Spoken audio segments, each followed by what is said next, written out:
नमस्कार, आप देख रहे हैं इंडिया न्यूज। आपके साथ मैं हूं रचना। शुरुआत करेंगे दुनिया के सबसे तेज बुलेटिन न्यूज 222 की, जिसमें हम आपको दिखाएंगे सिर्फ 22 मिनट में देश दुनिया की 222 बड़ी खबरें। जी हाँ, सिर्फ 22 मिनट आप हमारे साथ बने रहिए। इस 22 मिनट में देश दुनिया और खेल जगत की तमाम बड़ी खबरें हम आपको देंगे। दिल्ली के गीता कॉलोनी फ्लाईओवर के पास लोगों ने जमकर हंगामा किया। एक सड़क पर जोरदार नारेबाजी की। मामला पशुओं की तस्करी से जुड़ा हुआ है। लोगों ने देर रात गाय और भैंस से भरे 4 ट्रक पकड़े। अमेठी में राजमहल की लड़ाई अब सड़क पर उतर आई है। संजय सिंह और अमिता सिंह के विरोध में अनंत विक्रम सिंह के समर्थकों ने जमकर हंगामा किया। हंगामा रोकने के लिए पुलिस ने प्रदर्शनकारियों पर लाठीचार्ज कर दिया। जवाबी पथराव और फायरिंग में पुलिस वाले की मौत हो गई। अमिता सिंह और संजय सिंह के अमेठी पैलेस पहुंचते ही उनका विरोध शुरू हो गया। पुलिस ने गरिमा सिंह के समर्थकों को दौड़ा दौड़ाकर पीटा। पुलिस ने आंसू गैस के गोले भी छोड़े। पूरे हंगामे के दौरान 18 लोग जख्मी हो गए। प्रदर्शनकारियों ने संजय सिंह और अमिता सिंह को महल में घुसने से रोकने की कोशिश की। इसके बाद आई पुलिस ने लोगों को रोकने के लिए लाठियां चलाई और हवाई फायरिंग भी की। तनाव को देखते हुए घटनास्थल पर कई थानों की पुलिस और आरएएफ को तैनात कर दिया गया है। वहीं गांव वालों के हमले में एक पुलिस वाले की मौत होने के बाद पुलिस का तांडव दिखा। घर में रखा सामान तितर बितर कर दिया गया और घर में मौजूद महिलाओं के साथ जमकर गाली गलौज भी की गई। अपने साथी की मौत से बौखलाए पुलिस वालों ने आपा खो दिया। पुलिस वालों ने घर में मौजूद महिलाओं को भी बेरहमी से पीटा। पुलिसकर्मियों को घर में जो मिला उस पर लाठियां बरसाई। कई बच्चों और लड़कियों को भी गंभीर चोटें आई। पुलिस ने मीडिया को भी नहीं छोड़ा। पुलिस ने कई पत्रकारों के कैमरे तोड़ दिए। सीएम अखिलेश यादव ने मृतक सिपाही के परिवार को 20 लाख रुपए की आर्थिक सहायता देने का ऐलान किया। संजय सिंह और अमिता सिंह कांग्रेस के बड़े नेता हैं। दरअसल ये पूरा विवाद करोड़ों की संपत्ति और मालिकाना हक को लेकर है। पुलिस ने राजभवन की तरफ जाने वाले सारे रास्ते बंद कर दिए हैं। मीडिया के जाने पर भी रोक लगा दी गई है। तिहाड़ जेल में शरीजुद्दीन नाम के कैदी ने खुदकुशी कर ली। बैरक नंबर 8 में बंद शरीजुद्दीन ने जंगले से लटक कर खुदकुशी की। शरीजुद्दीन 6 मार्च से अपनी पत्नी की हत्या के मामले में जेल में बंद था। शरीजुद्दीन के परिवार वालों ने जेल प्रशासन पर लापरवाही का आरोप लगाया। अलीगढ़ के मड्राक इलाके से 5 सितंबर को लापता हुई नाबालिग लड़की की अर्धनग्न स्थिति में जंगल से लाश मिली है।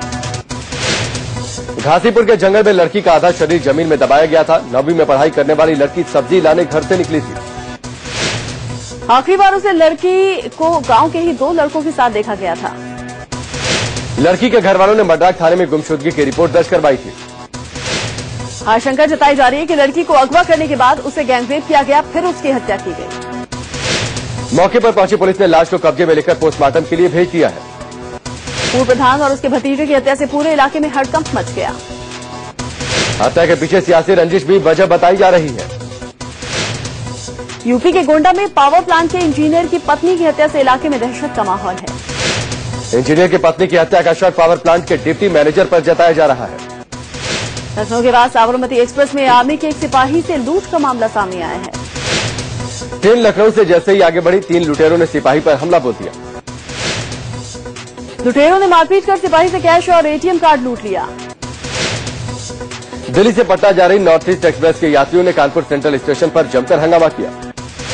यात्रियों का आरोप था कि आर्मी के सिपाहियों ने उनसे मारपीट की और बोगी से बाहर निकाल दिया। हंगामे की सूचना पर पहुंची आरपीएफ की टीम ने एक फौजी को हिरासत में लिया। उज्जैन में एक पुलिसकर्मी पर एक बदमाश ने चाकू से हमला कर दिया, जिसमें वो गंभीर रूप से जख्मी हो गया। पुलिसकर्मी को अस्पताल में भर्ती कराया गया, जहां पर उसकी हालत नाजुक बनी है। यूपी के बिजनौर में एक घर में हुए ब्लास्ट में आतंकी संगठन सिमी का हाथ। उज्जैन में एक पुलिसकर्मी पर एक बदमाश ने चाकू से हमला कर दिया, जिसमें वो गंभीर रूप से जख्मी हो गया। पुलिसकर्मी को अस्पताल में भर्ती कराया गया, जहां पर उसकी हालत नाजुक बनी है। यूपी के बिजनौर में एक घर में हुए ब्लास्ट में आतंकी संगठन सिमी का हाथ सामने आया है। जांच में पता चला है कि एमपी की खंडवा जेल से भागे सिमी आतंकी बिजनौर के जाटौन में बम बना रहे थे, तभी धमाका हो गया। पुलिस को सीसीटीवी फुटेज हाथ लगा है, जिसमें आतंकी दिखे हैं। सीसीटीवी फुटेज में घायल आतंकी को ले जाने की तस्वीरें भी कैद हैं। आतंकियों की संख्या 6 बताई जा रही है, जिनकी तलाश एटीएस और एसटीएफ की टीम कर रही है। आतंकियों की खोजबीन के लिए पुलिस ने इलाके में अभियान चला रखा है। आतंकियों की तस्वीर के साथ पुलिस की 48 सर्च टीमें जुटी है। शहर को 4 हिस्सों में बांटकर आतंकियों की खोज की जा रही है। यूपी के कानपुर में स्पेशल पुलिस की टीम ने 2 कुख्यात अपराधियों को गिरफ्तार किया। पुलिस को लंबे वक्त से दोनों की तलाश थी। दोनों अपराधियों पर 5-5 हजार का इनाम घोषित था। इन अपराधियों पर शहर के अलग अलग थानों में दर्जनों मुकदमे दर्ज हैं। कानपुर में मनचलों के डर से 12वीं के एक छात्रा ने स्कूल जाना बंद कर दिया है। मनचले लड़की के चेहरे पर तेजाब फेंकने की धमकी दे रहे हैं।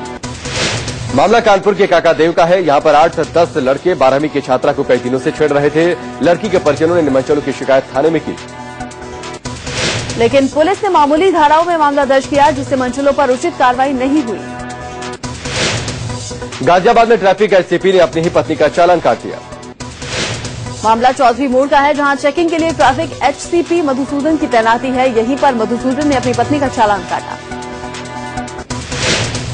इलाहाबाद में डॉक्टरों की हड़ताल की वजह से लोगों को परेशानी का सामना करना पड़ा। शहर में बढ़ती आपराधिक वारदातों और हाल ही में एक अस्पताल पर बम से किए गए हमले के विरोध में डॉक्टर्स ने हड़ताल की। मुंबई के सीएसटी रेलवे स्टेशन पर लोकल ट्रेन के 2 डिब्बे पटरी से उतर गए।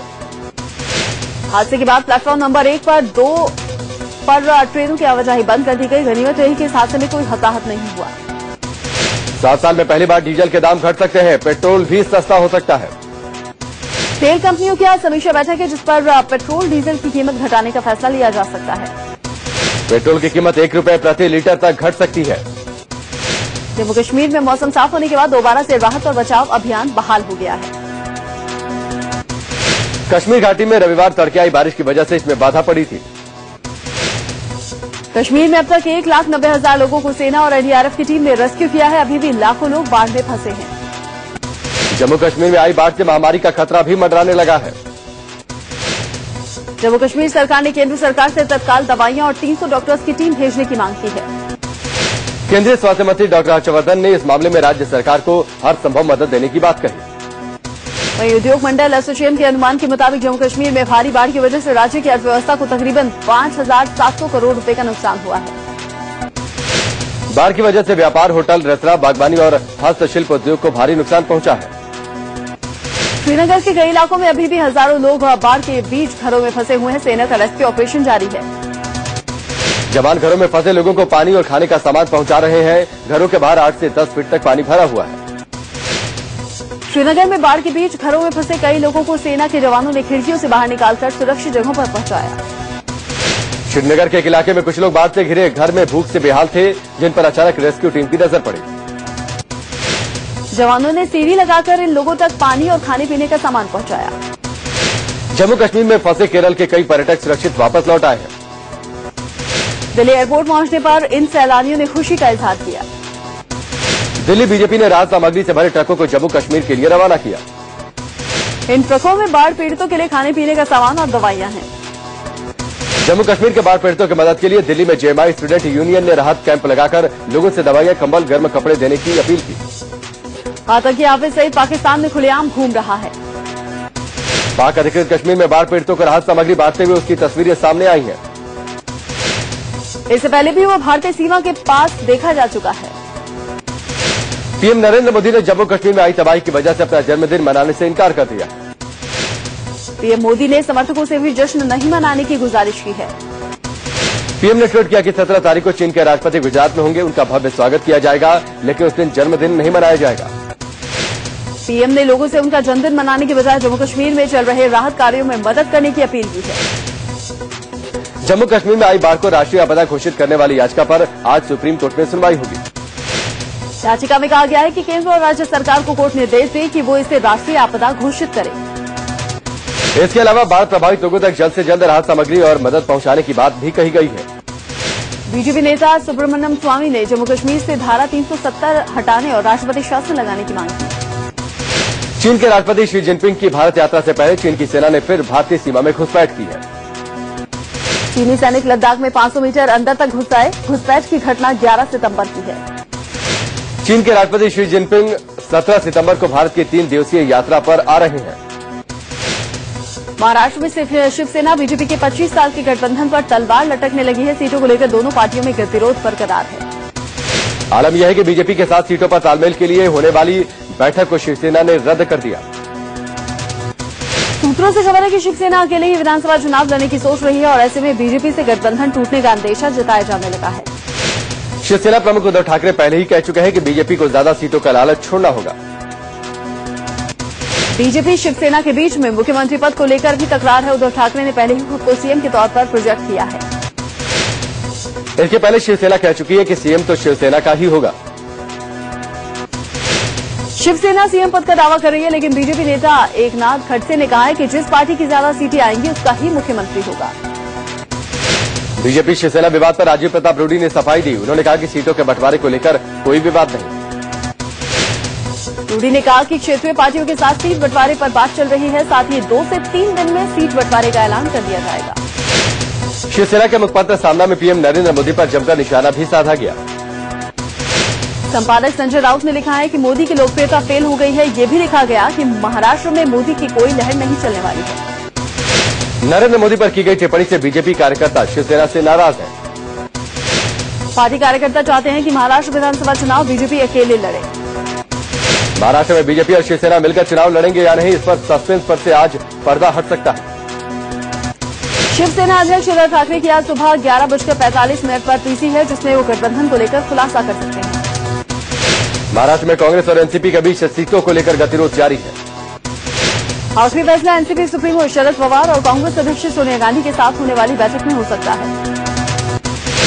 महाराष्ट्र में विधानसभा चुनाव के लिए 15 अक्टूबर को वोट पड़ेंगे। 1 महीने का ही समय बचा है, लेकिन सीटों को लेकर कांग्रेस एनसीपी में सहमति नहीं बन पाई है।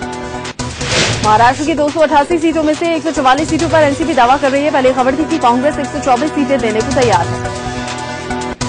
महाराष्ट्र में 2009 के विधानसभा चुनाव में कांग्रेस 174 और एनसीपी 114 सीटों पर चुनाव लड़ी। लोकसभा चुनाव में प्रचार से दरकिनार कर दिए गए मनमोहन सिंह को महाराष्ट्र कांग्रेस ने अपने स्टार प्रचारकों की लिस्ट में शामिल किया है। महाराष्ट्र विधानसभा चुनाव से पहले जोड़तोड़ का सिलसिला भी तेज हो चुका है। आज महाराष्ट्र के 7 निर्दलीय विधायक अजीत पवार की उपस्थिति में एनसीपी में शामिल होंगे। अजीत पवार इस मामले को लेकर दोपहर 2 बजे प्रेस कॉन्फ्रेंस भी करेंगे। कुछ दिन पहले ही 4 निर्दलीय विधायकों ने मुख्यमंत्री की उपस्थिति में कांग्रेस ज्वाइन की थी। पीएम नरेंद्र मोदी की नाराजगी के बाद आज 3 केंद्रीय मंत्री 100 जिलों के अपने कामकाज का लेखा जोखा पेश करेंगे। नितिन गडकरी, वीके सिंह, हरसिमरत कौर बादल की आज पीसी है। इस दौरान वो 100 दिन की उपलब्धियों को मीडिया के सामने रखेंगे। इससे पहले खबर आई थी कि 100 दिन के कामकाज का लेखा जोखा जनता को नहीं बताने पर मोदी अपने 15 मंत्रियों से नाराज हैं। उन्नाव से बीजेपी सांसद साक्षी महाराज ने लव जिहाद को लेकर विवादित बयान दिया है। उन्होंने कहा कि अलग अलग धर्म की लड़कियों को फंसाकर शादी करने के अलग अलग रेट तय हैं। साक्षी महाराज ने यह भी कहा कि लव जिहाद के लिए अरब देशों से फंडिंग की जा रही है। बीजेपी सांसद साक्षी महाराज ने कहा कि पहचान बदलकर शादी करने के लिए मुस्लिम लड़कों को भारी भरकम रकम दी जाती है। साक्षी महाराज ने कहा कि लव जिहाद बड़ी समस्या है, जिस पर रोक जरूरी है। बीजेपी सांसद साक्षी महाराज ने मदरसों को लेकर भी विवादित बयान दिया और कहा कि यहां आतंकवाद की शिक्षा दी जाती है। साक्षी महाराज ने पूछा कि मदरसों में तिरंगा क्यों नहीं फहराया जाता। साक्षी महाराज के बयान पर पलटवार करते कांग्रेस के नेता राशिद अल्वी ने कहा कि वो पहले मदरसे में दाखिला लें, फिर उन्हें समझ में आएगा कि वहां क्या पढ़ाई होती है। केंद्रीय मंत्री मेनका गांधी ने कहा है कि अवैध कसाईखानों की कमाई से आतंकवादियों के पास जा रहा है पैसा और इसी पैसे से बम बनाकर ब्लास्ट किया जाता है। लव जिहाद शब्द के इस्तेमाल पर रोक लगाने संबंधी याचिका पर आज इलाहाबाद हाईकोर्ट की लखनऊ बेंच में सुनवाई होगी। याचिका में बीजेपी नेता कलराज मिश्र और योगी आदित्यनाथ पर लव जिहाद को राजनीतिक एजेंडा बनाने का आरोप लगाया गया है। याचिकाकर्ता के मुताबिक लव जिहाद पर रोक लगनी चाहिए, क्योंकि इसके इस्तेमाल से देश का सांप्रदायिक माहौल बिगड़ रहा है। हाईकोर्ट ने इस मसले पर केंद्र सरकार, यूपी सरकार और चुनाव आयोग से जवाब मांगा था। 2G घोटाले के आरोपियों से मुलाकात मामले पर आज सुप्रीम कोर्ट में सुनवाई होगी। इससे पहले कोर्ट के निर्देश पर सीबीआई निदेशक रंजीत सिन्हा ने शनिवार को बंद लिफाफे में हलफनामा दाखिल किया। रंजीत सिन्हा ने कहा कि वकील प्रशांत भूषण को उस विसल ब्लोअर के नाम का खुलासा करने से छूट नहीं मिल सकती, जिसने उनके सरकारी आवास पर आने वाले मेहमानों को लिस्ट उन्हें मुहैया कराई। भूषण ने याचिका में आरोप लगाया कि रंजीत सिन्हा ने 2G घोटाले के आरोपियों और आरोपी कंपनियों के अधिकारियों से अपने आवास पर मुलाकात की, इसलिए उन्हें 2G घोटाले की जांच से हटाया जाए। भूषण गैर सरकारी संगठन centre for public interest litigation के वकील। रेलवे घुसकांड मामले पर दिल्ली की विशेष अदालत में आज से ट्रायल शुरू होगा। इस मामले में पूर्व रेल मंत्री पवन कुमार बंसल का भांजा विजय सिंगला, रेलवे बोर्ड के निलंबित मेंबर महेश कुमार सहित 10 लोग आरोपी हैं। मामला रेलवे में पद दिलाने के नाम पर 10 करोड़ रुपए घूस लेने से जुड़ा हुआ है। इस घूसकांड के खुलासे के बाद यूपीए सरकार में रेल मंत्री रहे पवन कुमार बंसल को अपने पद से इस्तीफा देना पड़ा था। आरएलडी सुप्रीमो और पूर्व केंद्रीय मंत्री अजीत सिंह ने दिल्ली में अपना सरकारी बंगला खाली कर दिया है। कल सरकार के आदेश के बाद एनडीएमसी ने बंगले का बिजली पानी का कनेक्शन काट दिया था। आरएलडी के मुखिया अजीत सिंह का बंगला खाली कराने का मामला तूल पकड़ता जा रहा है। पार्टी ने मीटिंग कर सोमवार को भारी संख्या में किसानों से दिल्ली पहुंचने की अपील की। पार्टी के नेताओं का कहना है कि भारत तुगलक रूट से चौधरी चरण सिंह की कई यादें जुड़ी हैं, इसे स्मारक घोषित कर देना चाहिए। दिल्ली के जवाहरलाल नेहरू यूनिवर्सिटी में हुए स्टूडेंट्स यूनियन के चुनावों में ऑल इंडिया स्टूडेंट्स यूनियन आयसा ने जीत का परचम लहराया। आयसा के उम्मीदवारों ने चारों सीटें जीतकर लगातार दूसरे साल क्लीन स्वीप किया। जेएनयू में अध्यक्ष पद पर आयसा के आशुतोष कुमार ने जीत हासिल की, जबकि उपाध्यक्ष पद पर अनंत प्रकाश ने बाजी मारी। अध्यक्ष पद पर आयसा के उम्मीदवार आशुतोष कुमार को 1386 वोट मिले, जबकि उनके प्रतिद्वंदी एबीवीपी के ही उम्मीदवार को 944 वोट मिले। वहीं उपाध्यक्ष पद पर आयसा के उम्मीदवार अनंत प्रकाश को 1366 वोट मिले, जबकि दूसरे नंबर पर रहे एबीवीपी उम्मीदवार को 756 वोट मिले। बीजेपी अध्यक्ष अमित शाह ने हरिद्वार में पतंजलि योगपीठ के कार्यक्रम में बाबा रामदेव की जमकर तारीफ की। अमित शाह ने योगगुरु बाबा रामदेव की तुलना भगवान राम, परशुराम और कृष्ण तक से कर डाली। बाबा रामदेव ने भी बीजेपी अध्यक्ष की शान में कसीदे पढ़े। बाबा रामदेव ने कहा कि शाह बोलने वालों में नहीं, करने वाले नेताओं में से है। बीजेपी अध्यक्ष अमित शाह ने लोकसभा चुनाव में बीजेपी को मिली जीत का क्रेडिट बाबा रामदेव को भी दिया। इससे पहले बीजेपी अध्यक्ष अमित शाह ने योगगुरु बाबा रामदेव के पतंजलि योगपीठ में सेवा सदन का उद्घाटन किया। इस मौके पर अमित शाह बाबा रामदेव के साथ हवन यज्ञ में भी शरीक हुए। केंद्रीय सूचना आयोग ने बीजेपी अध्यक्ष अमित शाह और कांग्रेस अध्यक्ष सोनिया गांधी को नोटिस जारी किया है। राजनीतिक दलों को आरटीआई के दायरे में लाने के आदेश को पालन नहीं करने के चलते 4 हफ्तों में इनसे जवाब मांगा गया है।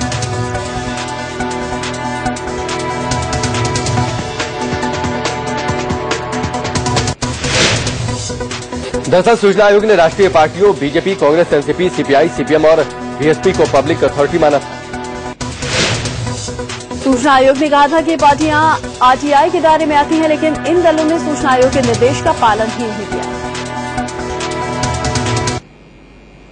इसके बाद एक बार फिर से आपका बहुत बहुत स्वागत है। खबरों में आगे बढ़ेंगे। बीएसपी सुप्रीमो मायावती ने अपनी पार्टी में बड़ा फेरबदल किया है। मायावती ने सभी जिला और लोकसभा कमेटियां भंग कर नया जोनल सिस्टम लागू किया है।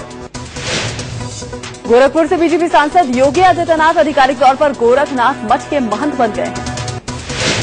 एक भव्य कार्यक्रम में उनका राज तिलक हुआ। नाथ संप्रदाय की परंपरा के अनुसार तिलक की प्रक्रिया हुई और उन्हें जनेऊ भी भेंट किया गया। गोरखनाथ मठ के महंत रहे अवैधनाथ के निधन के बाद ये जिम्मेदारी योगी आदित्यनाथ को दी गई। शुक्रवार को अवैधनाथ का निधन हो गया था, जिसके बाद उनके उत्तराधिकारी का पीठाधीश्वर पद के लिए अभिषेक किया गया। महंत के तौर पर योगी आदित्यनाथ के तिलक के मौके पर बड़ी संख्या में संत, महंत और धर्माचार्य भी मौजूद रहे। योगी आदित्यनाथ के अभिषेक के बाद महंत अवैधनाथ को समाधि दी गई। गोरखनाथ पीठ में महंत दिग्विजय नाथ की समाधि स्थल के बगल में अवैधनाथ का समाधि स्थल बनाया गया था। गोरखनाथ पीठ के महंत रहे अवैधनाथ के समाधि कार्यक्रम में स्थानीय लोग भी भारी संख्या में पहुंचे। यूपी के सरथना से विधायक और बीजेपी नेता संगीत सोम ने राजस्थान के सालासर बालाजी मंदिर में माथा टेका। सोम ने कहा कि चूरू के इस प्रसिद्ध मंदिर में उन्होंने देश के लिए सुख शांति के लिए प्रार्थना की। यूपी के बलिया में बीजेपी विधायक उपेंद्र तिवारी ने सड़कों की खस्ता हालत देखकर विरोध के तौर पर खुद फावड़ा चलाकर सिर पर बोझा ढोया।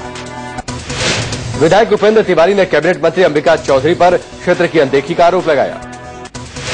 यूपी के संभल में बीजेपी कार्यकर्ताओं ने अपने सांसद सत्यपाल सैनी के लिए बुद्धि शुद्धि यज्ञ किया। महिला कार्यकर्ताओं का कहना है कि सांसद अपने इलाके में बिल्कुल भी वक्त नहीं बिताते। सांसद पर संसदीय क्षेत्र की अनदेखी का आरोप लगाया। कुमुद भूषण जमीन मामले पर आज धर्मशाला के उपायुक्त कोर्ट में सुनवाई होगी। सुप्रीम कोर्ट के वकील प्रशांत भूषण ने 2010 में पालमपुर के कंडबाड़ी गांव में कुमुद भूषण एजुकेशनल सोसाइटी के नाम पर जमीन खरीदी थी। आरोप है कि जमीन खरीदने में नियमों की अनदेखी की गई। हरियाणा के रेवाड़ी में आग लगने से पीएनबी बैंक की शाखा में करोड़ों की नकदी खाक हो गई। आग की वजह से बैंक में धुआं भर गया, जिससे दम घुटने से बैंक के तैनात सिपाही की मौत हो गई। ज्योति मर्डर केस के आरोपियों में से एक सोनू की जमानत याचिका पर आज सुनवाई होगी। इस मामले में मुख्य आरोपी पीयूष और उसकी गर्लफ्रेंड मनीषा मखीजा समेत 6 आरोपी जिला जेल में बंद हैं। सभी ने इससे पहले जमानत के लिए निचली अदालत में अर्जी दी थी, जिसे कोर्ट ने खारिज कर दिया था। यूपी के कानपुर में पुलिस ने ढाबे पर सरकारी चावल उतार रहे 3 ट्रकों को पकड़ा है। मामला मंदना चौकी इलाके का है। ट्रक ड्राइवर सड़क किनारे ढाबे पर चावल उतार रहे थे।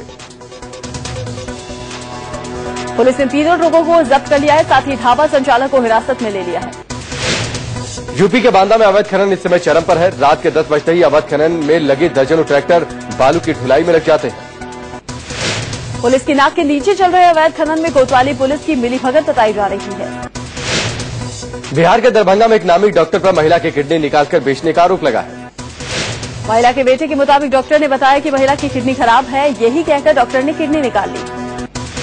बिहार के दरभंगा में प्रसाद खाने से बीमार हुए एक युवक की मौत हो गई। जहरीला प्रसाद खाने से 100 लोग बीमार हो गए। इनमें से 60 से ज्यादा लोगों का अस्पताल में इलाज जारी है। हरियाणा में चुनावी सरगर्मी के बीच शराब और वोट का खेल शुरू हो चुका है। गुड़गांव में पुलिस ने 3000 बोतल शराब जब्त की। पुलिस की भनक लगते ही शराब सप्लाई करने वाले फरार हो गए। भारतीय गौ क्रांति मंच ने चंडीगढ़ में जन जागरण रैली निकालकर सभा का आयोजन किया। इस मौके पर जुटे लोगों ने गाय को राष्ट्रमाता घोषित करने की मांग की। गूगल आज नया एंड्रॉइड फोन लॉन्च करेगा। इसकी कीमत 5000 से 6000 के बीच हो सकती है। आतंकी संगठन ISIS के ब्रिटिश नागरिक डेविड हेंस का सर कलम करने पर ब्रिटेन के PM कैमरन ने कहा है कि डेविड के हत्यारों को सजा देने में पूरी ताकत लगा देंगे। ISIS के आतंकियों ने अमेरिका का साथ देने के लिए ब्रिटेन को भी सबक सिखाने की धमकी दी है। ब्रिटिश नागरिक की हत्या की अमेरिका राष्ट्रपति बराक ओबामा ने कड़ी निंदा की है। डेविड हेंस के परिवार के प्रति सहानुभूति जताई है।